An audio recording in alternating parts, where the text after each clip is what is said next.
শুধুমাত্র এই দোয়াটি একবার পড়েন, আল্লাহ তাআলা আপনার 90 বছরের গুনাহ মাফ করে দেবেন ইনশাআল্লাহ।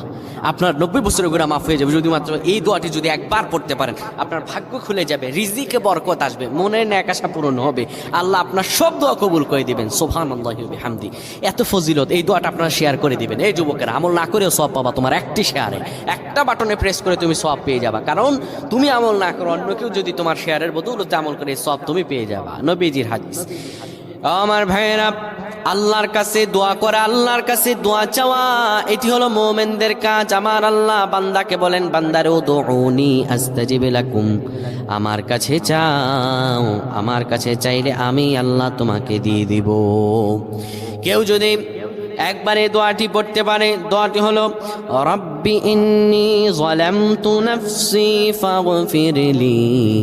কেউ যদি এই দোয়াটা একবার পড়তে পারে, আমার আল্লাহ তাআলা তার